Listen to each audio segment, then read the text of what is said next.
खान साहब को जो रिलीफ दरकार था, सुप्रीम कोर्ट ने वो रिलीफ दे दिया है। अरशद शरीफ, इमरान खान और आजम सवाती के केस में बड़ा फैसला सुप्रीम कोर्ट से आ गया है।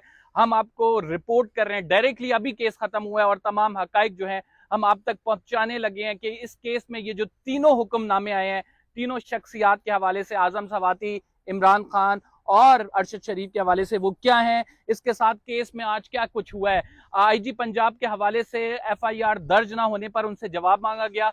बड़ा इंटरेस्टिंग उन्होंने जवाब दिया कि मुदाखलत हो रही है। कौन मुदाखलत कर रहा है आपको बताएंगे। चीफ जस्टिस ने भी बड़े इंटरेस्टिंग रिमार्क्स दिए उस पर, और साथ आपको ये भी बताएंगे कि इस तमाम केस में आजम सवाती साहब जब डाइस पर आए और उन्होंने चीफ जस्टिस को कहा कि वो वीडियो जो जारी की गई है वो असल है, वो जाली नहीं है, और मैं सिर्फ ये जज साहिबान को दिखाऊंगा। तो चीफ जस्टिस ने क्या रिमार्क्स दिए और अदालत में एक अजीब सा समा क्रिएट हो गया था, वो तमाम चीजें मैं आपके सामने रखने लगा हूं। अगर आपने चैनल को सब्सक्राइब नहीं किया, सब्सक्राइब कर लें, बेल का आइकन जरूर दबाएं, फेसबुक पे फॉलो करना ना भूलें।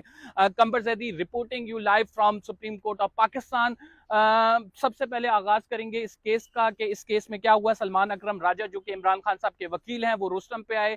अदालत ने बेसिकली ये केस फिक्स किया हुआ था, इमरान खान का तौहीन अदालत केस, जिसमें विफाक की जानिब से दरखास्त आई थी और कहा गया था इमरान खान साहब जो अदालत को यकीन दहानी कराते हैं उसको पूरा नहीं करते और उन्होंने डी चौक पर आए। तो इस दरखास्त पर इमरान खान से तौहीन अदालत केस में जवाब मांगा गया था, लेकिन खान साहब पे हमला हो गया तो ये जवाब नहीं दे सके। बेसिकली वो केस था, उस केस में जब सलमान अकरम राजा आए तो उन्होंने कहा कि मेरे मौकिल पे हमला हुआ है और तमाम लोग जानते हैं, लेकिन इसके बावजूद जो है हमले के बाद भी एफआईआर नहीं काटी जा रही और हमें अभी तक तकरीबन 90 घंटे गुजरने के बावजूद भी इंसाफ नहीं मिल सका है, क्योंकि तहकीकात इस केस में शुरू ही नहीं हुए हैं। इस पर चीफ जस्टिस काफी भरम नजर आए और चीफ जस्टिस ने कहा कि आईजी साहब जो है वो रोस्टम पे आ जाएं। आईजी साहब और रजिस्ट्री है उधर से वीडियो लिंक पर मौजूद थे।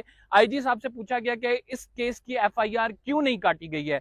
आईजी साहब ने बड़े इंटरेस्टिंग जवाब दिया, अब आप उनका जरा जवाब सुने। आईजी साहब ने कहा कि इस केस में मुदाखलत हो रही है, वो जो हम कहते हैं ना मुदाखलत, बार बार मुदाखलत हो रही है, इस केस में मुदाखलत हो रही है। उन्होंने कहा कौन मुदाखलत करा है। आईजी साहब की जानिब से कहा गया कि इस केस में पंजाब हुकूमत जो है उसकी इंटरवेंशन है, पॉलिटिकल इंटरवेंशन, और पुलिस भी रिलेक्टेंट है इस केस में। जिस पर चीफ जस्टिस ऑफ पाकिस्तान ने कहा अगर इस केस में कोई मुदाखलत कर रहा है तो हम फिर उसके काम में मुदाखलत करेंगे। If someone interfere in your work we will interfere in their work.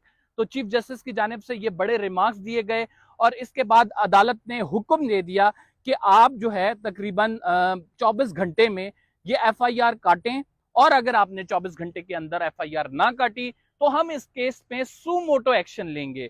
Chief justice का वाज़ेह हुक्म आ गया और इसके बाद यकीन दहानी कराई गई आईजी साहब की जानिब से कि हम इस केस में जो है वो सू मोटो नोटिस नहीं लेने देंगे और इस